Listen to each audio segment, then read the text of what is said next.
বছর ৩ আগের এক রাতে বোরকা পরা একটা মেয়ে আমার কাছে রাতে থাকার জন্য আশ্রয় চায়। ব্যাপারটা গুছিয়ে বলা দরকার। গুছানো সব জিনিস মানুষ পছন্দ করে, এটাও তার বাইরে নয় নিশ্চয়। অফিস থেকে একটু লেট করে বাসায় ফিরছিলাম। কলিগ নতুন বিয়ে করেছে, তাই আভিজাত্য একটা হোটেলে ডিনার করার জন্য নিয়ে গিয়েছিল। হেঁটে হেঁটে বাড়ি ফেরা আমার পুরনো অভ্যাসগুলোর মধ্যে একটা। বর্ষাকাল ছিল, তাই বাইরে গুড়ি গুড়ি বৃষ্টি পড়ছিল। আশেপাশে সব দোকান বন্ধ। আমি হেঁটে হেঁটে এলাকায় আসতেই লক্ষ্য করলাম জাকারিয়া ভাইয়ের চায়ের দোকানের বেঞ্চে বোরকা পরা কে যেন বসেছিল। এত রাতে বৃষ্টির মধ্যে একটা বোরকা পরা লোকের বসে থাকা নজরে লাগার মতো। আমি থমকে গিয়ে ছোট চোখ করে উচ্চস্বরে জিজ্ঞেস করলাম, কে কে ওইখানে? লোকটা আমার আওয়াজ শুনে আমার উদ্দেশ্যে উঠে এসে আমার সামনে দাঁড়ালো আর বলল, আসসালামু আলাইকুম। সালামের আওয়াজ যেন সরাসরি বুকে গিয়ে লাগলো। এত সুন্দর কণ্ঠ আমি আগে কখনো শুনিনি। আমি বুঝতে পারলাম বোরকার পিছনে একজন মেয়ে আছে, পর্দাবতী মেয়ে। আমি ভ্রু কুঁচকে মেয়েটার সালামের উত্তর না দিয়েই জিজ্ঞেস করলাম, কে আপনি? এত রাতে এখানে কি করছেন? মেয়েটাও আমার কথার উত্তর না দিয়ে আমাকে জিজ্ঞেস করলো, আপনি কি মুসলিম? প্রশ্ন শুনে মেজাজ খারাপ হলো। ভ্রু কুঁচকে মেয়েটাকে বললাম, হ্যাঁ মুসলিম, কিন্তু আমার প্রশ্নের সাথে আপনার উত্তরের কোনো মিল নেই। মিল নেই আমিও জানি, কিন্তু শুরুতে আমি আপনাকে সালাম প্রদান করেছিলাম, যার জবাব দেওয়া আপনার উপর ওয়াজিব করা হয়েছে। আপনি কি এই ব্যাপারে অজ্ঞ? কথা শুনে আমার চোখ বড় বড় হয়ে গেল। আমি হাঁ করে বোরকার আড়ালের মেয়েটার দিকে তাকিয়েছিলাম। নজরটা নিচে নামিয়ে প্রথমে মেয়েটার সালামের জবাব দিলাম, ওয়ালাইকুম আসসালাম। মেয়েটা বোধ হয় সন্তুষ্ট হয়েছিল। তারপর বোরখার আড়াল থেকে আবার মেয়েটা বলতে শুরু করে, আপনি কি আমাকে একটু সাহায্য করতে পারবেন? কি সাহায্য? মেয়েটার নিকাবের কালো পর্দা তার মুখ থেকে একটু দূরে সরে গেল। বুঝতে পারলাম সে দীর্ঘ নিঃশ্বাস ফেলেছে। আমি বাড়ি থেকে পালিয়ে এসেছি। আপনি কি আমাকে আজ রাত আপনার বাসায় থাকার সুযোগ দিবেন? সকাল হতেই চলে যাব। এই সাহায্যের কথা শুনেই প্রথমেই আমার মহিলা জঙ্গির কথা মনে পড়ল। এই মেয়েও যদি মহিলা জঙ্গি হয়, তাহলে বাসায় গিয়ে আমাকে মেরেই বের হবে। আর এমনটা না হলে বাসা থেকে পালিয়ে এসেছে। মেয়ে হয়তো ভালো না, ভালো মেয়েরা বাড়ি থেকে পালায় নাকি? তাই আমি মেয়েটার মুখের ওপর না করে দিলাম, দেখুন আমি দুঃখিত, এই ধরনের কোনো সাহায্য আমি করতে পারবো না। মেয়েটা যেন আমার বলা কথাটার জন্য প্রস্তুত ছিল না, তাই বলার সাথে সাথেই গিয়ে আবার বেঞ্চটাতে বসে পড়ল। এমন মনে হলো আমার আগেও অনেকের কাছে সাহায্য প্রার্থনা করেছে, সবাই আমার মতোই না করে দিয়েছে। বৃষ্টিতে মেয়ের বোরকাসহ ভিজে গিয়েছিল, তবুও মুখের নিকাব পর্যন্ত খোলার কোনো প্রয়াস ছিল না। এই অবস্থা দেখে আমার মায়া লেগে গেল। আসলে এমন মেয়েদের প্রতি মায়া একটু বেশি কাজ করে। আমার ভাবনা আবার উল্টো স্রোতে বয়ে গেল। মনে মনে ভাবলাম, বিপদে পড়েই তো মেয়েটা সাহায্য প্রার্থনা করেছে। আর শালাই আমি কি দেশের প্রধানমন্ত্রী নাকি যে আমাকে মারতে কেউ ঘরে প্রবেশ করবে? রাতের ব্যাপারই তো, নিয়ে যাই বাসায়, গিয়ে সব শোনা যাবে। তাছাড়া মা তো আছেই। আমি পিছনে গিয়ে মেয়েটাকে ডাক দিলাম, এই যে শুনছেন, চলুন আমার সাথে। মেয়েটা আমার দিকে চেয়ে বেঞ্চ থেকে উঠে আসলো। আমরা দুজন হাঁটতে শুরু করলাম। মেয়েটা একদম স্তব্ধ হাঁটছে, মুখ দিয়ে ধন্যবাদ দেওয়ার নামগন্ধও নেই। না দেওয়াটাই স্বাভাবিক, কারণ মানুষ হিসেবে সাহায্য করা আমার কর্তব্য। কিছুক্ষণের মধ্যেই আমরা বাসায় পৌঁছে যাই। বাবা বছর 5 আগেই মারা গেছে, তাই বাসায় মা একা। আর আমার জানা আছে সে এখনও ঘুমায়নি। ঘরের কলিং বেল টিপতেই মা এসে দরজা খুলল। প্রথমে মা আমার দিকে চেয়ে পরে মেয়েটার দিকে চেয়ে কে জানে কি বুঝে একটা ছোট করে চিৎকার দিয়ে বলে উঠল, তানভীর, তুই আমাকে না জানিয়ে বিয়ে করে ফেললি। কত আশা ছিল তোর বিয়ে নিজে হাতে দিব, তুই একা একাই কাজ সেরে ফেললি। মায়ের কথা শুনে আমার চক্ষু চড়ক গাছ। এতক্ষণে চিৎকার করার মূল কারণ বুঝতে পারলাম। আসলে কলিগের বউয়ের সাথে যখন বসা ছিলাম তখন মা ফোন দিয়ে জানতে চাই আমি কোথায় আছি। উত্তরে ফ্যাজলামো করে বলেছিলাম নতুন বউয়ের সাথে, আর সেই সাথেই আমার মোবাইল বন্ধ হয়ে গিয়েছিল। এখন মাকে বুঝাই কিভাবে এটা আমার বউ না? মেয়েটা এখনো চুপ করে আছে। ঝাড়ি দিতে দিতে ঘরে ঢুকলাম। আরে ধুর, কিসের বিয়ে করেছি? ওনার সাহায্যের দরকার ছিল, তাই বাসায় নিয়ে এলাম। মা আমার দিকে ভ্রু কুঁচকে চাই আর জিজ্ঞেস করে, বাসায় আবার কিসের সাহায্য? ভিজে গেছি, কাপড়টা পাল্টে নেই। এতক্ষণে তুমি ওনার কাপড় পাল্টে তাকে জিজ্ঞেস করো। আমি আমার রুমে যাওয়ার আগে মেয়েটার দিকে চাই। দেখলাম দরজার সামনে মূর্তির মতো দাঁড়িয়ে আছে। মা মেয়েটাকে ঘরে আসার আমন্ত্রণ জানায়। মেয়েটা ঘরে ঢুকে, আমিও নিজের রুমে চলে যাই। আমি যখন কাপড় পাল্টে বিছানায় ক্লান্তভাবে শুয়ে পড়ি তখন ঘরের মেঝে থেকে মার গলার আওয়াজ শোনা যাচ্ছিল। মা মেয়েটাকে গোয়েন্দার মতো প্রশ্ন করছিল, আর মেয়েটা মনে হয় খুব নিচু স্বরে উত্তর দিচ্ছিল, কারণ মেয়েটার গলার আওয়াজ আমার কান পর্যন্ত আসছিল না। স্ত্রীলিঙ্গের মানুষদের 1000 বছর কথা বলতে দিলেও তা শেষ হবে না। আমি ক্লান্ত অবস্থায় ঘুমিয়ে পড়ি, দুনিয়া ভুলে যাওয়ার মতো ঘুম। সেই ঘুম ভাঙে ভোরে। ঠিক কয়টা বাজে আমার খেয়াল নেই। আমার খুব পানির পিপাসা পেয়েছিল। আমি বিছানা থেকে উঠে ড্রেসিং টেবিলের উদ্দেশ্যে যাই পানি পান করব বলে। বাইরের ঘর খানিকটা আলোকিত করে রেখেছে। আমি পানি গ্লাসে ঢেলে পান করব, এমন সময় দেখলাম যেই মেয়েটাকে রাতে নিয়ে এসেছি সে নামাজের শেষ বৈঠকে বসা। আজব ব্যাপার, এই জামানায় মেয়েরা ফজর নামাজও পড়ে নাকি? আমি কৌতূহলবশত এক পা দুপা করে মেয়েটার সামনে যেতে থাকি। মেয়েটা সালাম ফিরিয়ে হুট করেই আমার উদ্দেশ্যে বলে, আমার সামনে আসবেন না প্লিজ। আমি এখন নিকাব পরিহিত নই। আপনি আমার চেহারা দেখে ফেললে আমাকে পর্দা না করার কারণে আল্লাহর কাছে জবাব দিতে হবে। আমি থমকে দাঁড়াই। মেয়েটাকে ছোট করার উদ্দেশ্যে আমি তাকে একটা প্রশ্ন করলাম, এতই যখন ধর্ম মানেন তাহলে বাসা থেকে পালাইলেন কেন? বাসা থেকে কি ভালো মেয়েরা পালায় নাকি? আমি মেয়েটাকে পিছ থেকেই দেখছিলাম। মেয়েটার ঘাড় নিচের দিকে নেমে গেল আর দীর্ঘ নিঃশ্বাস ছাড়ল। তারপর বলল, কাল রাতে আমার বিয়ে ছিল, আমি সেখান থেকে পালিয়ে এসেছি। কথাটা শুনে মনে আনন্দ লাগলো। মেয়েটাকে ছোট করার আরেকটা সুযোগ পেয়ে গেলাম। আমি সোফার ওপর বসে হাসতে হাসতে জিজ্ঞেস করলাম, প্রেমের কাহিনী নিশ্চয় তো জানেন না? ইসলামের প্রেম হারাম। নিজের একটু ইসলামিক জ্ঞান ঝাড়লাম আর কি। মেয়েটা হয়তো মুচকি হাসি দিয়ে বলল, কে বলল ইসলামে প্রেম হারাম? আল্লাহ ও তার রাসূলের সাথে প্রেম করা কি হারাম?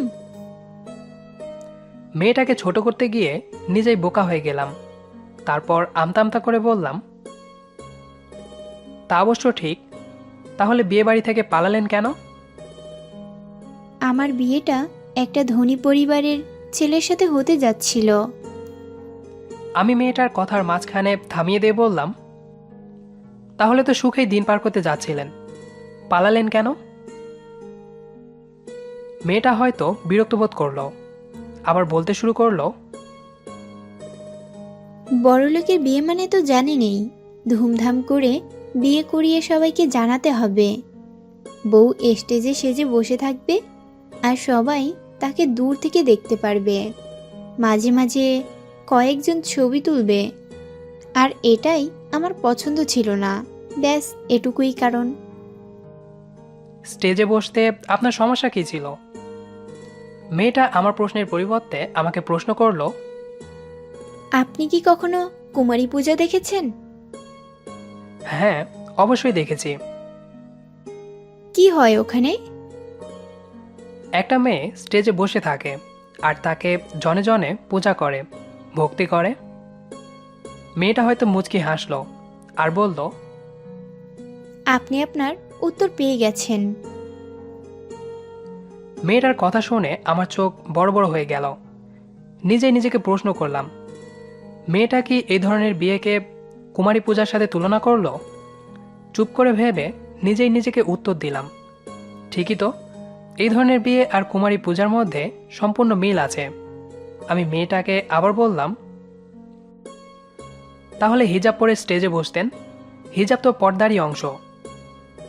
মেয়েটা হয়তো রেগে গেল, গলার স্বরটা একটু ভারী করে বলল, আপনাকে কে বলেছে হিজাব পর্দার অংশ? সবাই তো এখন হিজাব পরে পর্দা করে। আমি কত হাজি সাহেবদেরকেও দেখেছি তাদের বউ ও মেয়েকে হিজাব পরিয়ে রাখে। মাথায় টুপি আর পাঞ্জাবি লাগানো সুন্নত জেনে হজ করলেই হজি হওয়া যায় না। যারা পর্দার মূল অর্থই জানে না, তারা হজ করে কিভাবে আর হজই হয় কিভাবে? কথা শুনে বুঝতে পারলাম মেয়েটার ইসলাম সম্পর্কে ভালো জ্ঞান আছে। জ্ঞানী লোক ভয়ঙ্কর হয়, আর মেয়েরা যদি জ্ঞানী হয় তাহলে তো ভয়ঙ্করের বাপ হয়ে যায়। আমি মেয়েটাকে জিজ্ঞেস করলাম, তাহলে পর্দার মূল অর্থ কি? মেয়েটা কোরআন থেকে 2টি আয়াতের অর্থ শোনালো। হে নবী, তুমি তোমার স্ত্রী, কন্যা ও মুসলিম রমণীগণকে বলো তারা যেন তাদের চাদরের কিয়াদংশ নিজেদের মুখমণ্ডলের উপর টেনে নেয়। এতে তাদেরকে চেনা সহজতর হবে, ফলে তাদেরকে উত্ত্যক্ত করা হবে না, লম্পটরা তাদেরকে উত্ত্যক্ত করবে না।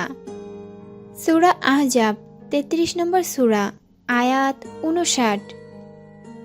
মুমিন নারীগণকে বলো তারা যেন নিজেদের দৃষ্টি সংযত করেও লজ্জাস্থান হিফাজত করে এবং যা প্রকাশ পায় তাছাড়া তাদের আবরণ প্রদর্শন না করে। তাদের গ্রীবা ও বক্ষদেশ যেন মাথার কাপড়, ওড়না অথবা চাদর দ্বারা আবৃত থাকে। সূরা আন-নূর 24 নম্বর সূরা, আয়াত 31। আয়াত বলার পর মেয়েটা প্রশ্ন রাখলো, এই আয়াত দ্বারা পর্দার ব্যাপারে বোঝা যায় যারা এই আয়াত মানে না অবশ্যই তারা পর্দার ব্যাপারে অজ্ঞ। পর্দার আলোচনা পুরোপুরি বুঝতে পারলাম। এবার মেয়েটাকে বললাম, তাহলে আপনি আপত্তি করেননি কেন? করেছি, কিন্তু খালা শোনেনি। আমি ভ্রুকুচকে প্রশ্ন করলাম, খালা মানে? মা বাবা কোথায়? মা বাবা ছেড়ে গেছেন অনেক আগেই, খালার কাছে বড় হয়েছি। তাহলে উনি আপনার সাথে এমন করছিলেন কেন? আপনি কি কখনো অন্যের ঋণ নিজের কাঁধে নিয়েছেন? না। তাহলে বুঝবেন না, মেয়ে মানুষ ঋণের মতো হয়, যত তাড়াতাড়ি শোধ করা যায় তত ভালো। আর অন্যের ঋণ যদি ঘাড়ে চেপে বসে তাহলে তো শ্বাস নেওয়া মুশকিল। মেয়েটার প্রতিটা কথাই যুক্তি ভরা। আমাদের দেশে একটা প্রবাদ আছে, মায়ের বোন খালা মায়ের থেকে ভালো। আসলে প্রবাদ প্রবাদেই মানায়, বাস্তব অনেক কঠিন। আমার মেয়েটার প্রতি কৌতূহল বেড়ে গেল। আমি পর্দার ব্যাপারে আরও কিছু জিজ্ঞেস করলাম। আচ্ছা, পর্দা করতে শুধু কালো বোরখাই কেন পরেন? অন্য কোনো কালারের সাথে কি দুশ্মনী আছে? দুশ্মনী নেই, কিন্তু আপনি কি কখনো লাল, নীল, হলুদ, সবুজ আকাশের চাঁদকে উঠতে দেখেছেন? চাঁদের সৌন্দর্য কি সেখানে প্রকাশ পাবে? আমি মেয়েটার যুক্তি বুঝতে পেরে উল্টা প্রশ্ন করলাম, আপনি কি নিজেকে চাঁদের মতো সুন্দরী দাবি করছেন? এটা কিন্তু অহংকারের পর্যায়ে চলে গেল। দাবি করার কি আছে? প্রতিটা মানুষকে আল্লাহ চাঁদ, সূর্য, এমনকি সৃষ্টির জগতের সবচেয়ে সুন্দর করে সৃষ্টি করেছেন। বোঝা গেল মেয়েটার সাথে পেরে ওঠা কঠিন সত্য। সব কথার পরে যুক্তি দেয়। আমি জানতাম নাস্তিকরা ভালো যুক্তি জানে, কিন্তু ধার্মিকরা যে এত যুক্তি জানে জানা ছিল না। মেয়েটার প্রতি আমার শ্রদ্ধা বাড়তে থাকলো। হয়তো মেয়েটাকে ভালোবেসে ফেলেছিলাম। আমি মেয়েটাকে উদ্দেশ্য করে বললাম, আমি যদি এখন আপনাকে প্রেম নিবেদন করি? আল্লাহ মাফ করুক, এমন কাজের কথা ভাববেনও না। প্রেমগুলো এখন শুরু হয়ে গেছে, অথচ প্রেমগুলো ত্রিভুজাকার হওয়া উচিত ছিল। মানে? আমার করা দোয়াটি আল্লাহ পর্যন্ত যাবে, মানে একটি রেখা। আমাকে পাওয়ার জন্য যে দোয়া করবে তার থেকে আল্লাহ পর্যন্ত আরেকটা রেখা। আর আল্লাহ আমাদের মাঝে যে রেখাটি টানবেন সেটা দিয়ে ত্রিভুজাকার হওয়া দরকার ছিল, কিন্তু এখন তেমন কিছু হয় না। আমি সত্যি মেয়েটার প্রতি আসক্ত হয়ে গেলাম। সকাল হয়ে গেছে, বাইরে সবই স্পষ্ট দেখা যাচ্ছিল। আমার জন্য 1000 বছরের শ্রেষ্ঠ সকাল। আমি মায়ের সাথে কথা বলে মেয়েটাকে আর ঘর থেকে বের হতে দেইনি। একজন মায়ের কথা একটা মেয়ে অমান্য করতে পারে না, এটা মেয়েদের দুর্বলতা। আমি মেয়েটার ব্যাপারে কিছুই জানতাম না, এমনকি নামও না। তবুও মেয়েটাকে সেই দিনই বিয়ে করে ফেলি।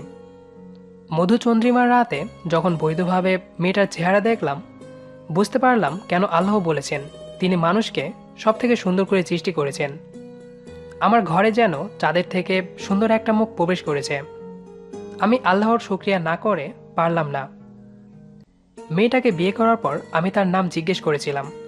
উত্তরে সে বলেছিল জোবাইদা ইসলাম নীলা। ওর নামটাই যেন আমার ভাবনাগুলো পবিত্র করে দিয়েছে। আসলেই যে আল্লাহর ওপর বিশ্বাস রাখে তার জন্য আল্লাহই যথেষ্ট। ওই যে একটা আয়াত আছে না, মুমিন পুরুষের জন্য পতিতা নারী হারাম। এখানে এটা দ্বারা শুধু মুমিন আর পতিতা অর্থে বোঝায়নি। এটার মূল অর্থ হলো যে যেমন সে তেমনই পাবে। আমি কখনো কারোর সাথে প্রেম করিনি, নীলাও কারোর সাথে প্রেম করেনি। আজ একটা কথা ভাবি আর বুঝতে পারি কেন আল্লাহ বলেছেন নেককার স্ত্রী একজন মুমিনের জন্য সবচেয়ে বড় পুরস্কার। আমি হয়তো মুমিন না, কিন্তু নীলার মতো মেয়েকে বউ হিসেবে পেয়ে আমি আসলে পুরস্কৃত। আমার আরেকটা ধারণা পাল্টে গেছে। ইসলাম হয়তো রোমান্টিক না, কিন্তু বিয়ের পর দেখা গেল আমরা রোমান্টিকতা মনে করি ওইগুলো আসলে নোংরামি। আর ইসলামে রোমান্টিকতা পাপ। নীলা প্রতিদিন ভোরে আমার কপালে চুমু দিয়ে ফজর নামাজ পড়তে ডাক দেয়, জুমার দিনে পাগড়ি বেঁধে দেয়, চোখে সুরমা লাগিয়ে দেয়। বর্তমানে কয়েকজন স্ত্রী তার স্বামীর সাথে এমন আচরণ করে।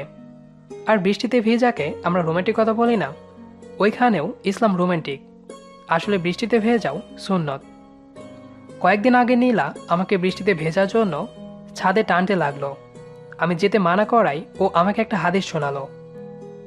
আনাস ইবনে মালিক রাদিয়াল্লাহু তাআলা আনহু বর্ণনা করে, আমরা একদিন বৃষ্টিপাতের সময় রাসূল সাল্লাল্লাহু আলাইহি ওয়াসাল্লামের সাথেই ছিলাম। এমন সময় তিনি তার গায়ের জামা খানিকটা আলগা করে দিলেন। পতিত বৃষ্টি তার ত্বক ভিজিয়ে দিল। আমরা জিজ্ঞেস করলাম, হে আল্লাহর নবী, আপনি এমন কেন করলেন? উত্তরে তিনি বলেন, এটা মাত্রই আমার রবের নিকট থেকে পতিত হয়েছে। সহিহ মুসলিম। ইসলাম যে মানুষকে এত রোমান্টিক বানায় আগে জানা ছিল না। ধর্মের কথা মারাত্মক। আগে একটা কথা বলেছিলাম, মানুষ সাজানো গোছানো জিনিস পছন্দ করে। তো ইসলাম এতটাই গোছানো যে কেউ এটার একটা জিনিসও আবিষ্কার করতে পারবে না। আমার গর্ব হচ্ছিল এই ভেবে যে আমি একজন পর্দাবতীর স্বামী।